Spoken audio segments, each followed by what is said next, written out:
জীবনের মূল কষ্ট মায়ের প্রসব বেদনায়,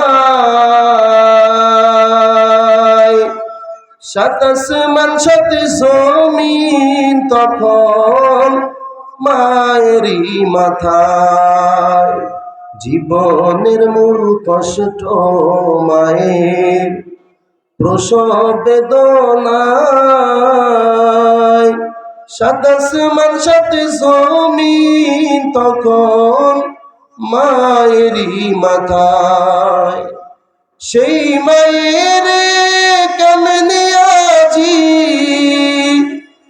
সেই মায়ের কেমনে আজি যাব আমি ভুলিয়া।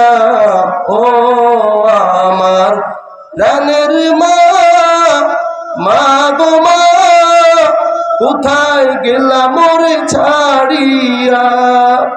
জনম দুঃখী ইয়াতীম আমি, চাই না কেহ ফিরিয়া।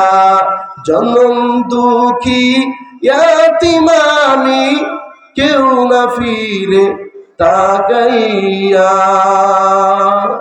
নবীর উম্মতের দল আয়াতের দ্বারা যে বিষয়টা বুঝাইতে চাইলাম, ও চক্রপুরের যুবক শুনে নাও, শুনে নাও। আল্লাহ বললেন পিতা মাতার সাথে উত্তম ব্যবহার করবা, ভালো ব্যবহার করবা। এখনকার সন্তানেরা পিতা মাতা যদি কয় ডান দিকে হাঁটো, হেরা হাঁটে বাম দিকে। কথা কন, কথা কয় না। যদি বলে পথে চলো, পথে চলো না। হে আর বাবা আর মাকে বলে আমি চলবো, তোমার কি আছে না? ও চক্রপুরে যুবক মনটা লাগা শুনো, মায়ার নবী বলে রেদাল্লাহি রেদাল ওয়ালিদ ওয়া সাখাতাল্লাহি সাখাতাল ওয়ালিদ। যেই ব্যক্তির উপর তার পিতা মাতা সন্তুষ্ট হবে, দুনিয়ার কেউ তার উপর সন্তুষ্ট না হলেও সন্তুষ্ট হবে একজন, তিনি কে? আমার নামটা বলতে পারেন না? কেউ সন্তুষ্ট হওয়ার দরকার নাই, সন্তুষ্ট হবে একজন। চিল্লাইয়া বলেন তার নাম, তিনি আল্লাহ। আল্লাহ জানাইয়া দেয় তোমরা তোমার পিতা মাতার সাথে উত্তম ব্যবহার করো।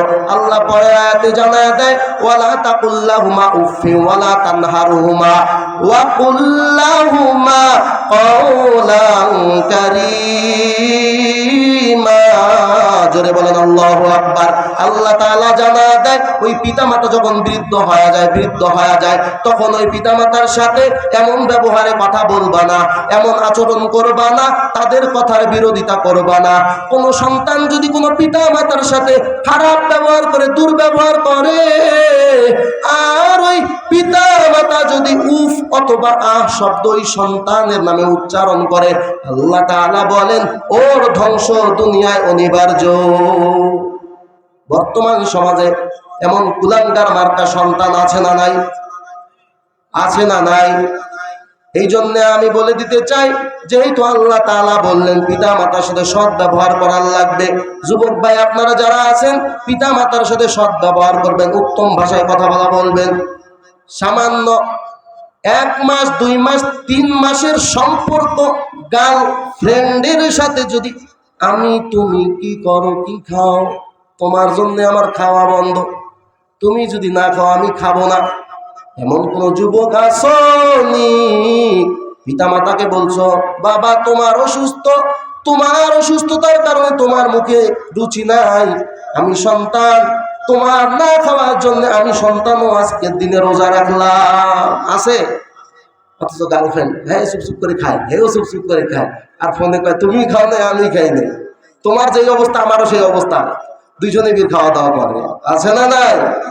সামান্য কিছুদিনের ভালোবাসার সম্পর্ক যদি এত পাওয়ার হয়, 10 মাস 10 দিন ধরে যেই মা নিজের গর্ভের মধ্যে ধারণ করে কত কষ্ট করলো, ঠিক মতো খাইতে যেই মা পারে নাই, খাবার টেবিলে বসলে সন্তান ওই সময় জোরে একটা লাথি মেরে দেয়, মা আর খাবার টেবিলে থাকতে পারে না। মা অস্থিরতার সাথে ঘরের বিছানায় গিয়া শুয়ে থাকে, মা আর স্থির থাকতে পারে না। শাশুড়ি যা জিজ্ঞাসা করে বৌমা তোমার কি হয়েছে বলো, বলে মা আমার তেমন কিছু হয় নাই। বলে কাঁদো কে? বলে সন্তান লাথি মারছে। যেই মা গর্ভে ধারণ করার কারণে ঠিকভাবে চলাফেরা করতে পারে নাই, ঠিকভাবে খাওয়া দাওয়া করতে পারে নাই, বর্তমান সমাজের যুবক ওই মা বাবাকে কষ্ট দেয়, আছে না নাই? নাই, আছে। এই জন্যে আপনাদের প্রতি বিনীত অনুরোধ এটাই থাকবে যে আপনারা আপনাদের পিতামাতার কথা শুনবেন, তাদের অনুগত হবেন, অবাধ্যতা করবেন না। কথাগুলো কি মানা যাবে ইনশাল্লাহ?